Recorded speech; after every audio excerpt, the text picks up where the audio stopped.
नमस्कार, स्वागत है आपका 18 आवर्स स्वदेश पर। आप देख रहे हैं वायदा को लेकर हमारा खास शो एफएनओ जंक्शन और आपके साथ में हूं अभिषेक सत्यव्रतम। बाजार में आज हम देख रहे हैं कि उतार चढ़ाव के साथ कारोबार हो रहा है। आज निफ्टी की वीकली एक्सपायरी है। 3 दिनों के लंबे वीकेंड के बाद बाजार आज खुले हैं। पिछले हफ्ते बाजार की स्थिति काफी कमजोर थी, करीब 2% के इंडेक्स में गिरावट आई थी निफ्टी की अगर बात करें तो।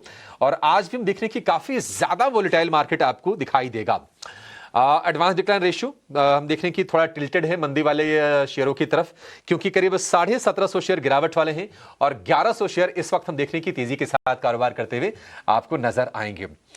आज का टॉप गेनर है एक्सिस बैंक। निफ्टी में 5.5% के आसपास की तेजी है और उसकी वजह यह है कि नतीजे अच्छे आए हैं। बैंक के एसेट क्वालिटी में सुधार हुआ है, यानी कि एनपीएस कम हुए हैं। और दूसरी तरफ अगर आप देखेंगे तो एमएनएम में गिरावट है करीब 3.5% के आसपास की। और उसकी वजह यह है कि भारत और यूरोपीय यूनियन के बीच एफटीए टॉक्स यानी कि फ्री ट्रेड अग्रीमेंट को लेकर जो बातचीत चल रही थी, 18-20 साल से लंबी बातचीत चल रही थी, वो कंप्लीट हो गई है और डील का ऐलान आज हो जाएगा। और यूरोप से जो कारें हम इंपोर्ट करते हैं, अभी 110% की ड्यूटी लगती है वहां की बनी कारों पर, और वो ड्यूटी घट के होने वाली है 40%। और उसके डर से, क्योंकि एमएनएम के लिए कंपटीशन बढ़ेगा, तो 3.5-4% आपको ये शेयर नीचे दिखाई देगा। इसके अलावा कोटक महिंद्रा बैंक के नंबर्स कोई बुरे नहीं थे, लेकिन शेयर फिर भी ये 3% आज के सत्र में टूट के कारोबार कर रहा है। अगर हम वायदा की बात करें तो वायदा में आप देखेंगे सोना बीएलडब्ल्यू करीब 5% ऊपर आपको नजर आएगा। इसके अलावा एमसीएक्स के नंबर अच्छे आए थे हर फ्रंट पर, एमसीएक्स करीब 4% ऊपर। और अडानी ग्रुप के शेयर गिरावट के शिकार हुए थे शुक्रवार के सत्र में। आज हो रही है रिकवरी, अडानी एंटरप्राइजेस करीब 5% ऊपर आपको ये दिखाई देगा। तो ये है बाजार की मोटा मोटी पिक्चर। लेकिन चलिए आगे बढ़ते हैं और अपने एक्सपर्ट को जोड़ते हैं और ये समझते हैं कि बाजार में आज आपकी रणनीति क्या होनी चाहिए और आपके लिए आज फ्यूचर्स में, ऑप्शंस में ट्रेड के अच्छे मौके कहां पर बनेंगे। हमारे साथ जुड़ गए हैं जेएम फाइनेंशियल के अक्षय भागवत। अक्षय जी, बहुत शुक्रिया आपका समय देने के लिए, स्वागत है। अक्षय जी, काफी ज्यादा उतार चढ़ाव आज भी है, पूरा एक्सपायरी का मूड लग रहा है बाजार में। 25,070 का लेवल निफ्टी पर। आपकी राय अक्षय जी, इंडेक्स को लेकर कैसे ट्रेड बनाएं? जी गुड मॉर्निंग।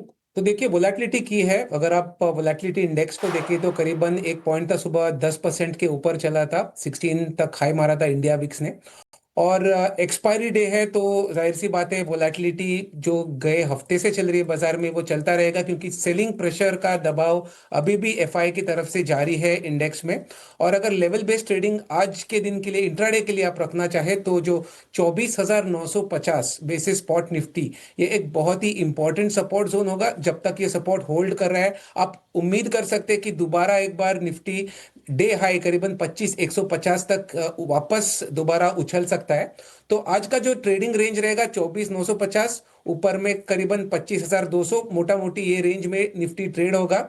24,950 ब्रेक करता है तो ही आपको सेल ट्रिगर बनेगा एक्सपायर रिलेटेड, तब तक चॉपीनेस जारी रहेगा इंट्राडे ट्रेडिंग में निफ्टी में। ठीक है, 24,950 से लेकर 25,200, ये 250 अंकों की रेंज है। और आज भी अगर आप देखेंगे तो 24,936 का लो बना के 25,200 तक निफ्टी लगभग चला गया था। तो ये रेंज डिफाइंड है और इसी के बीच में आपको इंडेक्स आगे घूमता हुआ दिखाई देगा। अक्षय जी, कोई ट्रेड बन रहा है at this point of time क्या? अच्छा ठीक है, 25,150 के टारगेट, 24,950 यही लेवल्स होंगे अक्षय जी? जी, लेवल्स यही रहेंगे। वोलेटिलिटी काफी है तो अगर ट्रेड अवॉइड कर पाए तो बेहतर रहेगा, क्योंकि क्लैरिटी नहीं मिल पा रही कि किस तरफा, दोनों तरफा निफ्टी चल सकता है। अगर आपको डायरेक्शनल बेस फिर भी ट्रेड बनाना है तो एक बार 25,000 ब्रेक करने दे। अगर ब्रेक करता है तो एक बार आप 24,950 की पुट बाइंग इंट्राडे के लिए, एक्सपायरी रिलेटेड ट्रेडिंग के लिए कर सकते हैं। ठीक है, 25,000 अगर ब्रेक होता है तो फिर आप 24,900 की पुट खरीद के बाजार में प्रॉफिट बना सकते हैं। ये रणनीति है। ये लेवल्स आपके सामने हैं, लेकिन अगर आपका कंफर्ट अलाउ नहीं करता है तो आप इसके साथ ना जाइए। ये रेंज बता दी है अक्षय जी ने आपके लिए, 24,950 से लेकर 25,150, 25,200 के आसपास तक की। ठीक है, इंडेक्स में तो अभी इतनी उथल पुथल है ना कि फिर ट्रेडर के लिए मुश्किल हो ही जाती है। और आज वैसे भी एक्सपायरी है। अक्षय जी, फिर स्टॉक्स में बताइए, फिर आपने क्या आइडेंटिफाई किया है, कहां पर आपके हिसाब से अच्छे मौके हैं? जी तो बाइंग की तरफ एक ही स्टॉक चुना है क्योंकि वोलेटिलिटी काफ़ी हाई है। सामने बजट आ रहा है, एक्सपायरी डे है आज, मंथली एक्सपायरी, जहाँ पे काफ़ी रोल ओवर्स के पोजीशंस भी बनेंगे। और ओवरऑल मार्केट ब्रेथ भी कुछ खास नहीं है, स्टॉक्स में सेलिंग का पड़ाव जारी है। तो जो बाइंग की तरफ स्टॉक चुना है, स्टॉक का नाम है यूनियन बैंक। तो यूनियन बैंक में ओवरऑल टेक्निकल सेटअप काफ़ी मजबूत है और एक प्राइस ब्रेकआउट हमने अच्छे वॉल्यूम्स के साथ कुछ ट्रेडिंग सत्र पहले देखा था। ओवरऑल ब्रॉडर ट्रेडिंग का जो टेक्निकल सेटअप है उसका चलते हमारा मानना है कि अभी भी टेक्निकली यूनियन बैंक काफ़ी मजबूत है। और 187 और 205 ये दो टारगेट्स के लिए अभी भी ट्रेड आप बाइंग की तरफ यूनियन बैंक में बना सकते हैं। इस ट्रेड में रिस्क मैनेजमेंट के तौर पे आपको 164 ये स्टॉप लॉस मेंटेन करके चलना होगा।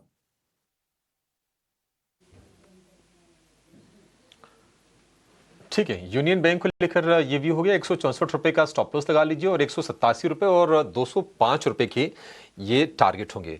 देखिए, बाजार की जो उथल पुथल है ना, उसमें दो ही ऐसे सेक्टर हैं जहां पर थोड़ा सा कंफर्ट नजर आ रहा है। एक तो मेटल है, क्लियरली स्टैंड आउट परफॉर्मेंस हमने देखी है, और दूसरा सरकारी बैंकों में आपके लिए अपॉर्चुनिटी बनती जाएगी। अक्षय जी, एक ही शेयर आज के लिए? जी जी जी अभिषेक जी, एक ही शेयर देना चाहूंगा। कारण बता दिए, वोलेटिलिटी काफी हाई है, गलत गिरने के चांसेस है। अगर शॉर्ट टर्म छोटे स्टॉप लॉसेस के साथ आप वर्क करेंगे तो यूनियन बैंक के साथ बने रहिए, काफी मजबूत है और इसमें प्रोबेबिलिटी काफी अच्छी है कि ये टारगेट्स जल्दी अचीव होंगे। ठीक है, कम ट्रेड लीजिए, लेकिन जो भी लीजिए पक्के तौर पर लीजिए, जहां पर आपको कन्विक्शन ज्यादा नजर आए और जहां पर एक्सपर्ट्स हमारे बुलिश हों। यूनियन बैंक वो शेयर होगा, 187 के टारगेट होंगे और 205 का दूसरा टारगेट होगा। देखिए, बाजार में यहां से ना गिरावट की आशंका थोड़ी सी है अभी भी। भले ही हो सकता है कि 24,900 की सपोर्ट को निफ्टी होल्ड कर ले, लेकिन 24,800 में और 24,000 के पुट में बिल्डअप अच्छा खासा है। 24,000 की पुट की बात करें, करीब करीब 2.5 लाख कॉन्ट्रैक्ट्स का ओपन इंटरेस्ट है। 24,800 में लगभग लगभग थोड़ी सी ज्यादा। और अगर हम ऊपर की रेंज की बात करें तो 25,200 यहां पर बाजार निश्चित तौर पर फंसा हुआ दिखाई दे रहा है। और उसके ऊपर भी हम देख रहे हैं कि बड़ा हडल है 25,500 के लेवल पर। तो चलने की गुंजाइश यहां से ज्यादा कम लग रही है और गिरने की जो संभावना है बाजार में ज्यादा नजर आ रही है। इसके चलते ही आपको बहुत ही लिमिटेड ट्रेड्स लेने हैं और हो सकता है तो आप इंडेक्स को फिलहाल के लिए अवॉइड कर दीजिए। अगर 24,900 के आसपास अगर निफ्टी अगर आता है, 25,000 के अगर नीचे गिरता है निफ्टी, तो आप 24,900 के पुट में आप बाइंग करके चल सकते हैं। ये रणनीति है आपके लिए अक्षय जी की तरफ से। लेकिन चलिए आगे बढ़ते हैं और ये समझ लेते हैं कि बाजार में आज आपके लिए अपॉर्चुनिटी लॉन्ग साइड की कहां पर बन रही है, यानी कि फ्रेश लॉन्ग्स कहां पर हो रहे हैं और शॉर्ट कवरिंग के चलते कौन से शेयर चल रहे हैं। सबसे पहले बातचीत करेंगे उन शेयरों की जहां पर हो रही है ताजा खरीदारी।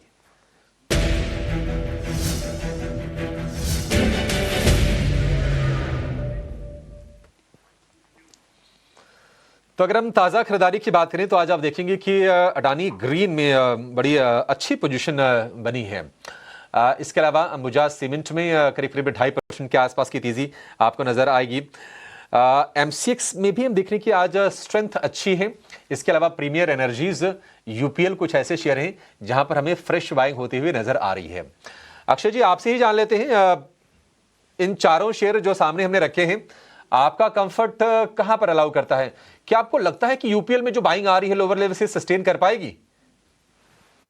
जी देखिए, यूपीए एक बजट सेंटिमेंट के तौर पे स्टॉक में काफी जो है पॉजिटिव रुख था। बट अगर आप गए 3 ट्रेडिंग सेशंस में देखे, काफी बड़ी सेलिंग का शिकार हुआ ये स्टॉक। 800 से लेके 650 करीबन छुआ था उसने 2-3 दिन पहले। हल्की सी ट्रेड बैक, पुल बैक जो ट्रेडिंग वाली रहती है वो हम देख पा रहे हैं।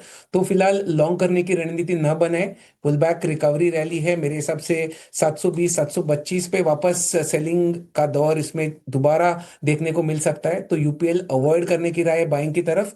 अगर इन चारों स्टॉक्स जो आपने बताए उनमें आपको बाइंग का कैंडिडेट चुनना है तो मेरे हिसाब से एमसीएक्स, मल्टी कमोडिटी एक्सचेंज, इसका जो टेक्निकल सेटअप है अभी भी काफी मजबूत है। सोना और चांदी के जिस तरह के तगड़े ट्रेडिंग वॉल्यूम्स आप एक्सचेंज पे देख पा रहे हो, मेरे हिसाब से क्लियरली वो इफेक्ट आपको एक्सचेंज के रेवेन्यूज में दिखेंगे। और टेक्निकली अभी भी काफी अप ट्रेंड में होने के चलते 2300 ये आपका ट्रेडिंग का एक सपोर्ट बेस है। और जिस तरीके का ट्रेडिंग सेटअप टेक्निकली दिख पा रहा है, 2600 से लेके 2700 तक भी आप फरवरी में एमसीएक्स में अपसाइड की उम्मीद लेके बाइंग कर सकते हैं।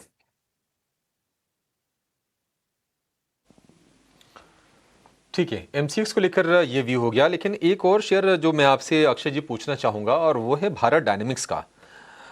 हालांकि एक रेंज में रहा है, लेकिन अब बजट सामने खड़ा है, थोड़ा हम देख रहे हैं कि डिफेंस वाले शेयर एक्टिव होते हुए नजर आ रहे हैं। और एमसीएक्स में भारत डायनेमिक्स में आज 7% का हेल्दी ओपन इंटरेस्ट इजाफा है। क्या आपको लगता है कि मौके बन जाएंगे भारत डायनेमिक्स में? देखिए, बजट के चलते डिफेंस में बीच बीच में जो थोड़ी सी ग्रीन शूट्स हम कहते हैं वो हम देख पा रहे हैं, बट अनफॉर्चुनेटली जो बाजार का ओवरऑल रुख है उसके चलते जो मजबूती या जो सेंटिमेंटली तेजी हम अच्छी खासी जो एक्सपेक्ट कर रहे थे डिफेंस पैक में वो नहीं दिख पा रहा है। छोटे छोटे बाउंस दिख पा रहे हैं और वो ऊपरी स्तर में बिके जा रहे हैं, तो थोड़ा सा कंफर्ट जैसे बजट डे क्लोज आ रहा है इन स्टॉक्स में कम होते जा रहा है। तो बीडीएल का भी जो टेक्निकल सेटअप है फिलहाल एक न्यूट्रल टेक्निकल सेटअप है, जहां पे 1400 1400 ये आपका सपोर्ट बेस है और 1500 एक रेजिस्टेंस है। हल्की सी उछाल बिल्कुल आप देख पाएंगे, बट ट्रेडिंग के सेटअप के लिहाज से मेरी राय रहेगी कि आप इसे अवॉइड करें।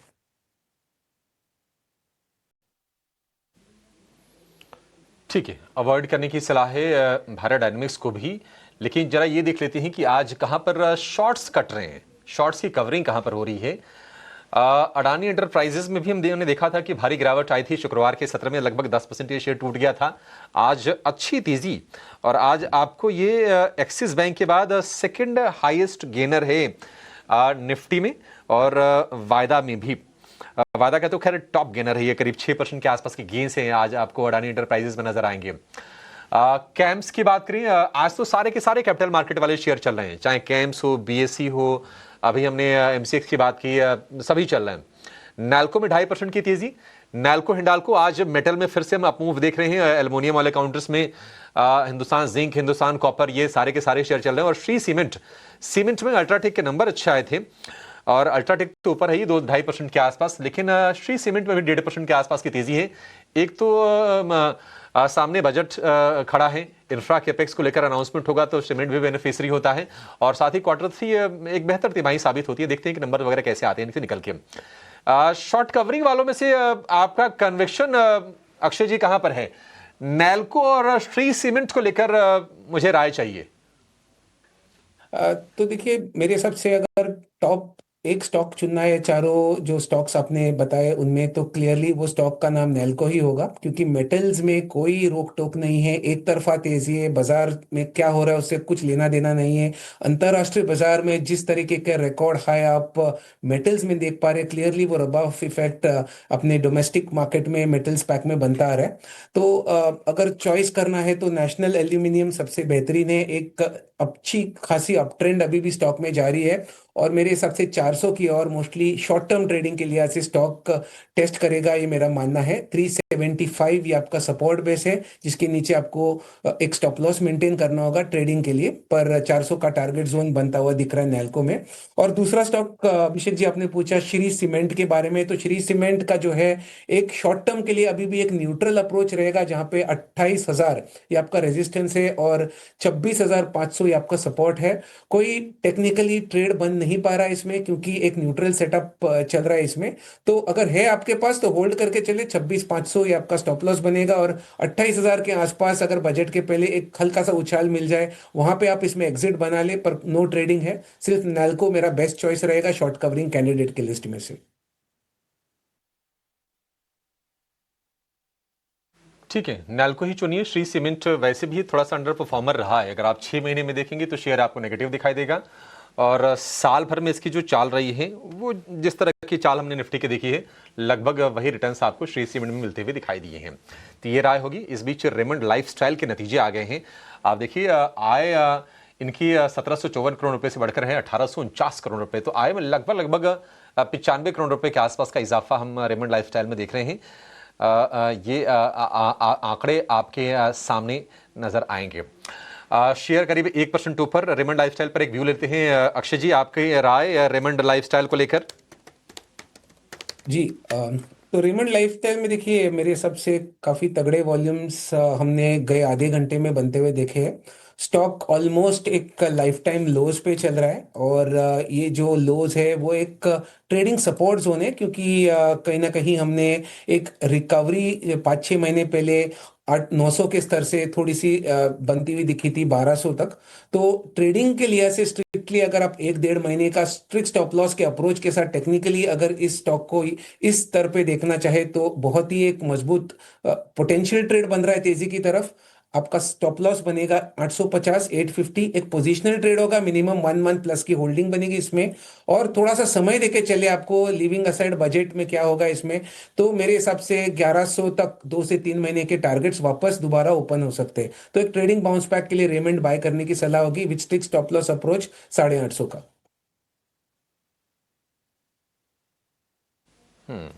हाल फिलहाल थोड़ा प्रेशर में रहा था शेयर ये, लेकिन जैसे नतीजे आए हैं देखिए ये अचानक से एक अपमूव आपको दिखाई देगा। एक बार अगर आप चार्ट देखेंगे तो क्लियर हो जाएगा कि जो ही नंबर आए हैं एक सर्ज आया है। वॉल्यूम तो खैर ठीक ठाक थी इसके नंबर से पहले, लेकिन मार्जिन एक्सपेंशन बहुत ही हेल्दी नजर आ रही है रेमंड लाइफस्टाइल में। और इसके चलते ही हम देख रहे हैं कि शेयर में लगभग 2-2.5% के आसपास की तेजी आपको नजर आएगी। काफ़ी ज़्यादा उथल पुथल अभी हो रही है भाव में। ये एक ऊंची सी इमारत जो बनी है ये अभी की है, और 3-3.5% ऊपर आपको ये शेयर दिखाई देगा। मार्जिन देखिए 10.25% से बढ़कर 13% के मार्जिन हो गए हैं रेमंड लाइफस्टाइल के, और इसकी वजह से शेयर में हम अपमूव देख रहे हैं। चलिए काम करते हैं, छोटे से ब्रेक के लिए रुकते हैं। ब्रेक के बाद जब लौटेंगे तो उन शेयरों की बातचीत करेंगे जहां पर आज हो रही गिरावट हो रही है, फ्रेश शॉर्ट्स बन रहे हैं या फिर तेजी के सौदे कट रहे हैं। विस्तार से बातचीत और कुछ बढ़िया ट्रेड ब्रेक के बाद।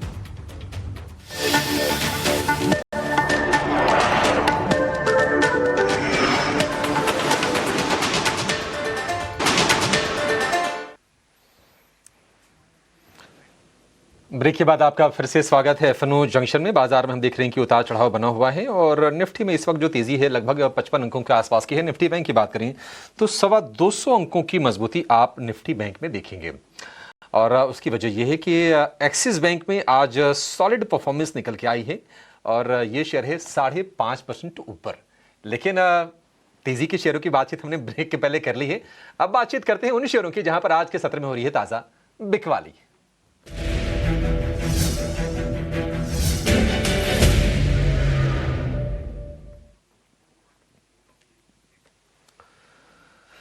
तो ये आपके सामने शेयर हैं सिंजीन। अच्छा 7.5-8% ये शेयर आपको नजर आएगा नीचे, और सिंजीन तो टूटा था ये शुक्रवार को भी। आज फिर से गिरावट 500 रुपये के नीचे के लेवल हम देख रहे हैं, और मारुति सुजुकी में 2% की गिरावट। वही इम्पैक्ट ईयू की कारों पर अगर टैरिफ कम होता है तो कंपटीशन इनके लिए भी बढ़ेगा। हालांकि डोमिनेंस है भारतीय बाजार में, 41% का मार्केट शेयर है मारुति सुजुकी के पास। ज़्यादा घबराने की जरूरत नहीं है, लेकिन यह है कि हाँ एक टेक्निकल करेक्शन आ रहा है। अशोक लेलैंड ये शेयर लगातार चला था, और आज 1.5% के आसपास की गिरावट इसमें भी है। पूरा सेक्टर आज वीक आपको नजर आएगा, और जीएमआर एयरपोर्ट में 1.5% के आसपास की नरमी आज के सत्र में है। सिंजीन पर ही पहले व्यू ले लेते हैं, क्योंकि 2 दिन में लगभग 15% ये शेयर टूट चुका है, और इसके जो नतीजे आए थे वो काफी ज्यादा कमजोर आए थे। दिसंबर तिमाही में अगर हम प्रॉफिट की बात करें तो 90% प्रॉफिट इनका डिप हुआ है सिंजीन का, और 9 सत्र से लगातार गिरावट हम शेयर में देख रहे हैं। सिंजीन, अक्षय जी, गिरावट थमेगी, ब्रेक लगेगा, या फिर और नीचे के हम लेवल देखेंगे? जी, तो ओवरऑल जो सेटअप है देखिए, टेम्परेरी ब्रेक्स लग सकते हैं, क्योंकि जैसे आपने सही कहा, चौथा या पांचवा दिन है कि एक तरफा सेलिंग हुआ है, तो चार्ट्स पे काफी सेलिंग की तरफ ओवर स्ट्रेस्ड है। कहीं ना कहीं हल्का सा रुकावट मिलेगा आपको, ब्रेक लगेगा 480 शायद वो लेवल होगा जहां से आप कोई हल्की सी उम्मीद कर सकते हैं कुछ रिलीफ रैली की। बट क्लियरली अगर पोजिशनल बेसिस या थोड़ा सा आप 1 प्लस के होल्डिंग से सोचे तो एक बहुत नेगेटिव टेक्निकल सेटअप है, क्योंकि 6 से 8 महीने का जो एक रेंज बाउंड सपोर्ट दौर चल रहा था, उस रेंज को 600 के लेवल पे स्टॉक ने ब्रीच करा है। उसके बाद अपने सेलिंग की हावी प्रेशर बनते हुए देखी है, तो एक नेगेटिव टेक्निकल सेटअप है। फिलहाल अगर आप इस स्तर पे सेलिंग करना चाहे सिंजिन में तो टारगेट्स छोटा बना के चले, 480 तक आप डाउनसाइड टारगेट का एक्सपेक्टेशंस बना सकते हैं सिंजिन में।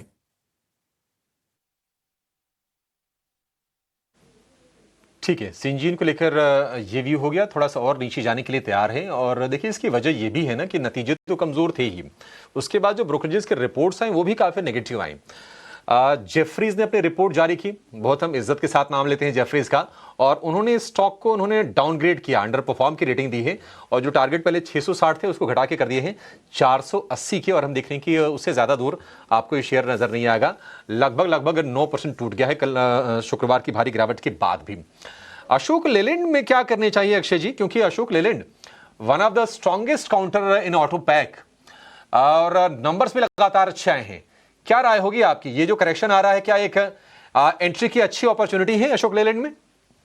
जी बिल्कुल, मैं भी मानता हूं कि एंट्री के अच्छे मौके हैं, क्योंकि पूरा जो जनवरी सीरीज था अशोक लेलैंड में अच्छी खासी हमने प्राइस में बढ़त देखी। दूसरी चीज, निफ्टी या कोई भी ऑटो कंपोनेंट्स ले इसके स्टॉक्स देख लीजिए आप, उनमें काफी उथल पुथल रही, सेलिंग के काफी स्टॉक्स शिकार हुए, फिर भी अशोक लेलैंड में काफी मजबूती देखी। एक्सपायरी रिलेटेड वीकनेस हो सकती है, क्योंकि आज काफी पॉजिटिव रोलओवर्स हम अशोक लेलैंड में फरवरी सीरीज के लिए बनते हुए देख पा रहे हैं। तो जो आज हल्की सी गिरावट है 1.5% का, आप इसमें बाइंग के पोजीशंस बना सकते हैं। 185 एक स्पॉट लेवल पे एक पोटेंशियल सपोर्ट जोन है अशोक लेलैंड का। और जिस तरीके का ओवरऑल प्राइस और वॉल्यूम एक्शन है, मेरा मानना है कि स्टॉक 200 भी फरवरी में पार कर सकता है, 210 215 के टारगेट्स के लिए एम कर सकता है।